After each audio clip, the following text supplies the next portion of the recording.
साथियों स्वागत है, अभिनंदन है। साथी कैसे हैं साथियों? उम्मीद आशा विश्वास है कि आप सभी साथी अच्छे हैं। साथियों आज हम लोग चालक के प्रतिरोध को प्रभावित करने वाले कारक को पढ़ेंगे। साथियों चालक को प्रभावित करने वाले चार प्रमुख कारण हैं। पहला टेम्परेचर है, दूसरा लंबाई है, तीसरा अनुप्रस्थ काट का क्षेत्रफल यानी क्रॉस सेक्शनल एरिया है, और चौथा नेचर ऑफ सब्सटेंस है। चार बातें हैं। सबसे पहली बातें हैं टेम्परेचर। दिमाग में बस एक ही बात रखेंगे, टेम्परेचर यदि बढ़ेगा तो रेसिस्टेंस भी बढ़ेगा।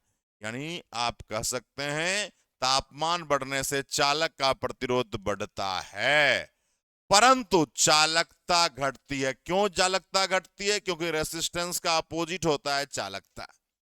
इसका फॉर्मूला है आर एफ बराबर are I one plus alpha theta. R F क्या है?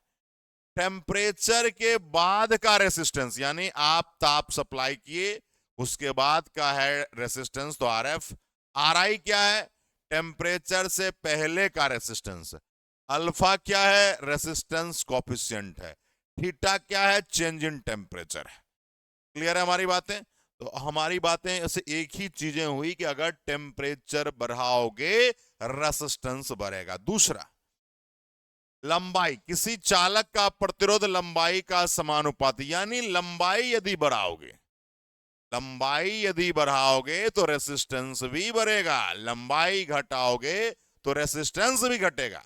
तीसरा बात अनुप्रस्थ काट क्षेत्रफल, क्रॉस सेक्शनल एरिया। किसी चालक का प्रतिरोध अनुप्रस्थ काट क्षेत्रफल का व्युत्क्रमानुपाती होता है, यानी अगर एरिया को बढ़ाओगे तो रेसिस्टेंस घट जाएगा। क्यों? क्योंकि व्युत्क्रमानुपाती मतलब उल्टा होता है। अगर एरिया को घटाओगे तो रेसिस्टेंस बढ़ जाएगा। अब क्या हुआ यहां के बाद? नेचर जब पढ़ने को आए हम लोग, ठीक है, अलग अलग पदार्थ से बने चालक का प्रतिरोध अलग अलग होता है। बहुत अच्छी बात है। एक पहला इक्वेशन लिया कि आर प्रोपोर्शनल एल और आर इनवर्सली प्रोपोर्शनल 1/a। अब दोनों को कंबाइंड करेंगे तो एक कोफिशिएंट हटाने के लिए रो आ गया। ये बहुत क्वेश्चन पूछता है कि रो क्या है, तो रो प्रतिरोधकता या चालक का विशिष्ट प्रतिरोध है। अब यहां पर आया कि इसका यूनिट क्या होगा। इसका यूनिट भैया रेसिस्ट, आपका रो का प्रतिरोधकता का यूनिट क्या होगा? साथियों आर बराबर रो एल बटा ए है। रो बराबर आर इंटू ए बटा एल। रेसिस्टेंस का ओम, एरिया का मीटर स्क्वायर, लेंथ का मीटर, हमारा हो जाएगा ओम मीटर। साथियों यहां तक चीजें आपको समझ में आ गई होगी। अब क्या हुआ अपने पास? पढ़ना है आपको विद्युत शक्ति के बारे में। इसके बारे में, विद्युत शक्ति के बारे में, जिसे आप इलेक्ट्रिक पावर कहते हो। जिसे आप क्या कहते हो भाई मेरे? Electric power. आप विद्युत शक्ति। देखिए अगर हम इसमें देखें साथियों, तो चीजों को थोड़ा बेसिक से यदि समझा जाए तो बहुत आसान हो जाएगा। क्या आसान हो जाएगा मेरे भाई? तो किसी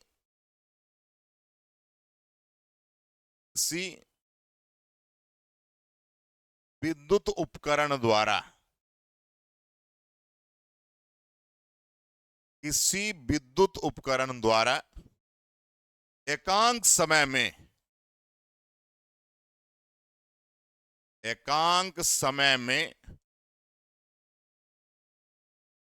खर्च की गई विद्युत ऊर्जा, उसकी शक्ति कहलाती है।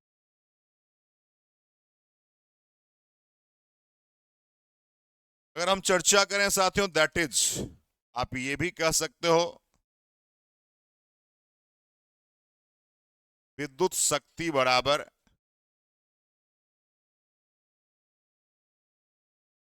विद्युत शक्ति बराबर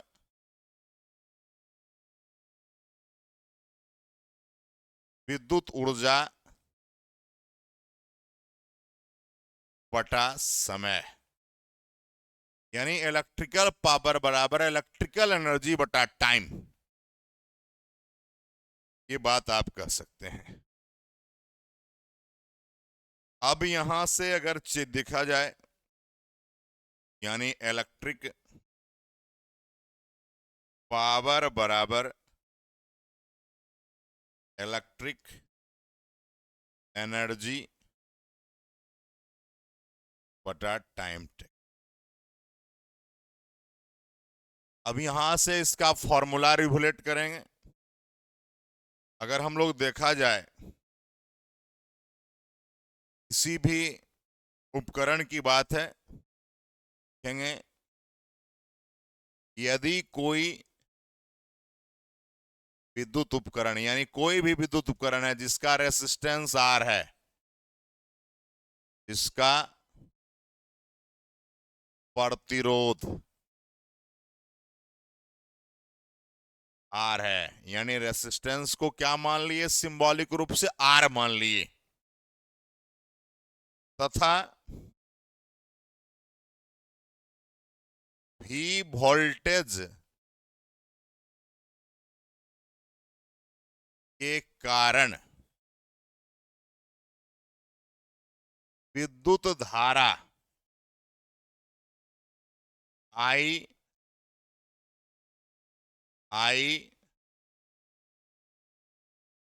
प्रवाहित होती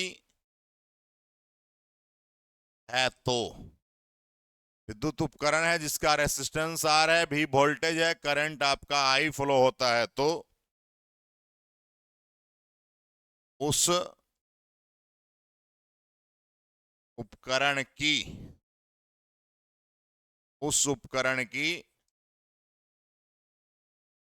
विद्युत शक्ति P बराबर, अब P आ जाएगा भाई मेरे,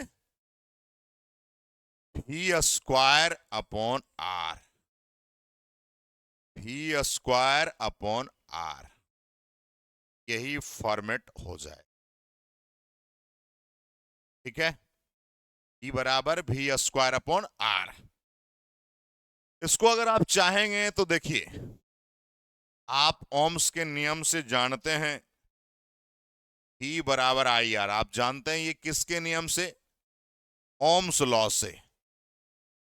आप इसकी मदद यहां ले सकते हैं, क्या लिखेंगे, P बराबर I स्क्वायर R स्क्वायर बटा R, एक R कट गया, यानी I स्क्वायर R। P बराबर, ये भी एक फॉर्मूला बन गया, P बराबर क्या बन गया, I स्क्वायर R। ठीक है, उसके बाद और भी आगे बढ़ सकते हैं। क्या बढ़ सकते हैं, थोड़ा देखिएगा, इसको फिर से फॉर्मेशन थोड़ा करते हैं। V बराबर V स्क्वायर अपॉन R, इसको एक काम करिए, V को V रहने दीजिए और V बटा R लिख दीजिए। लिख सकते हैं V स्क्वायर को V इंटू V। अब देखो यहां पर V बटा R किसका मान आ गया, यहां पर देखिए तो V बटा R आ जाएगा, I का मान। लिख सकते हो P बराबर VI, ये भी एक फॉर्मूला बन गया। तो देखिए 3 फॉर्मूला अपने पास आया। कौन कौन आया, एक आया P बराबर V स्क्वायर बटा R, P बराबर I स्क्वायर R, और P बराबर VI। ये 3 फॉर्मूला हैं इलेक्ट्रिक पावर के, सभी फॉर्मूला सही हैं, बशर्ते जहां जो यूज रहेगा उस फॉर्मूला का आप प्रयोग करेंगे। ठीक है, कोई दिक्कत बिल्कुल नहीं। अगर आपसे कहेगा सर विद्युत शक्ति की इकाई क्या होगी, बहुत इंपॉर्टेंट बातें हैं। यूनिट ऑफ इलेक्ट्रिक पावर, देखिए अगर देखा जाए तो अपना हो जाएगा वाट। कोई भी शक्ति है, सभी का यूनिट वाट होता है। ठीक है, तो ये सब दिमाग में आपको रखना है। तो ये हमारा था विद्युत शक्ति। ठीक है, अब हम लोग आगे की ओर बढ़ेंगे साथियों। ये 3 फॉर्मूला को जीहन में सेट रखिएगा, ये फॉर्मूला ही आपके लिए रामबाण साबित होगा। क्वेश्चंस भी पूछे जाते हैं और कॉन्सेप्ट यहीं से आपको आते हैं। ये बातें आप समझ गए होंगे शानदार तरीके से। चलिए अब क्या करते हैं साथी, कुछ चीजों को आपको यहां पर समझना होगा। विद्युत शक्ति के बाद साथी हम लोग पढ़ेंगे विद्युत धारा का उष्मीय प्रभाव, the heating effect of electric current. आप पढ़ेंगे विद्युत धारा का उष्मीय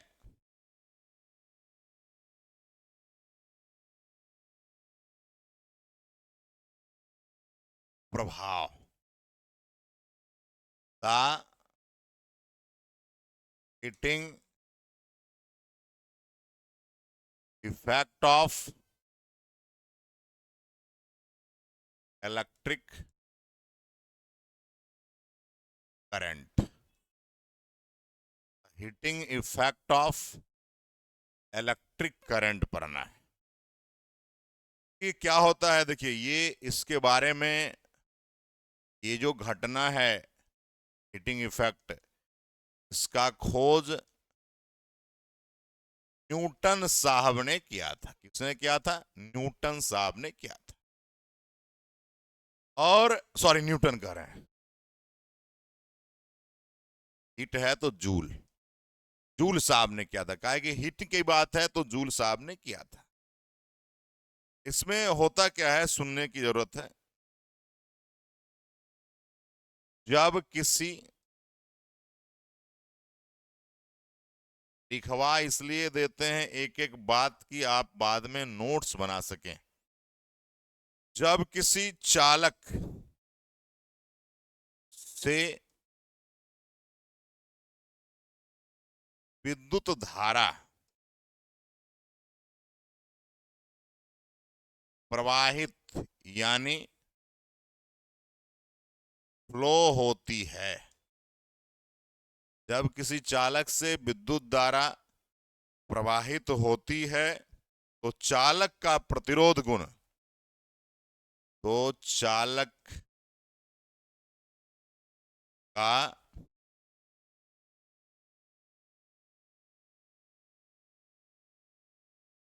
रेसिस्टेंस का जो प्रॉपर्टीज है, प्रतिरोध का जो गुण है, प्रतिरोध गुण के कारण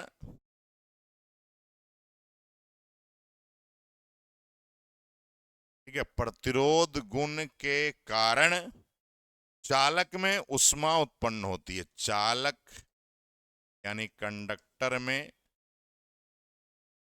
ऊष्मा उत्पन्न होती है। ठीक है, चलिए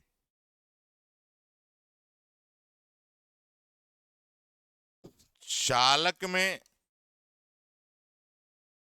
ऊष्मा उत्पन्न इलेक्ट्रॉन के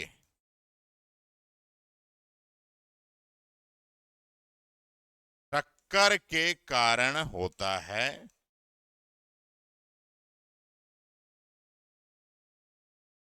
टक्कर के कारण होता। अब यहां पर आइए, देखिए इसी में हीटिंग इफेक्ट का जो फॉर्मूला है वो आता है H बराबर आई स्क्वायर आर टी। याद देखिएगा यही फॉर्मूला हीटिंग इफेक्ट का। H बराबर क्या आता है? आई स्क्वायर आर टी। अब देखिए इसको आप अपने हिसाब से लिख सकते हैं। अभी आपने देखा, चाहेंगे आप यहां पर लिख सकते हैं H बराबर आई स्क्वायर आर को, पीछे आइए, पीछे आइए, देखिए आई स्क्वायर आर को आपने पी लिखा है। आप यहां पर लिख सकते हैं H बराबर P और T, सकते हैं ना। और भी चीजें हैं, आप लिख सकते हैं H बराबर VIT, ये भी लिख सकते हैं। कैसे VIT?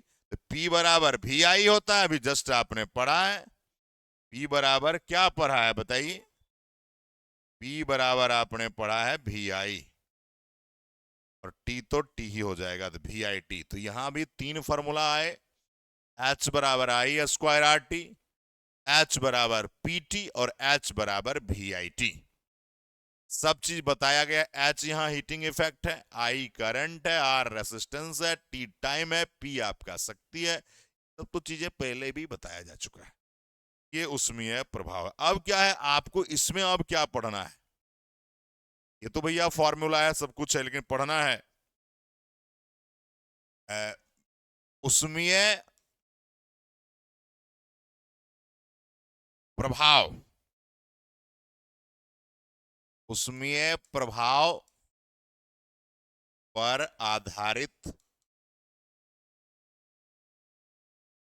उपकरण के बारे में थोड़ा सा जानना है। से इस पर कार्य कौन कौन इंस्ट्रूमेंट करते हैं, क्या क्या कार्य करते हैं, ये आपको जानना है। तो सबसे पहले अगर हम देखा जाए, कुछ इंस्ट्रूमेंट हैं जिसका लिस्ट आपको मैं साथ ही बता देता हूं, फिर उसके डिटेल्स को चर्चा करें। सबसे पहला आप जानते होंगे हीटर को। इसको जान रहे हैं भाई मेरे? हीटर को आप जान रहे हैं, ठीक है। अमूमन हीटर विद्यार्थी जीवन में खाना बनाने में प्रयोग होता है, हीटर है। उसके बाद साथियों आयरन है, जिससे आप कपड़ा प्रेस करते हैं, आयरन है। बल्ब है, ट्यूबलाइट है ना।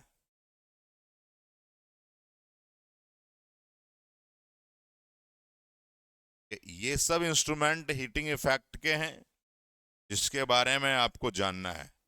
एक और लिख लीजिएगा, फ्यूज। इसके बारे में हम लोग नेक्स्ट डे लेक्चर में चर्चा करेंगे। हीटर क्या है, हीटर का कितना मतलब किस तरह का उसमें प्रभाव है, आयरन है, बल्ब है, ट्यूबलाइट है, फ्यूज है, ये सब बारे में चर्चा करें। चलिए बहुत बहुत धन्यवाद। अगले क्लास में हम लोग मिलते हैं साथी, बहुत बहुत धन्यवाद।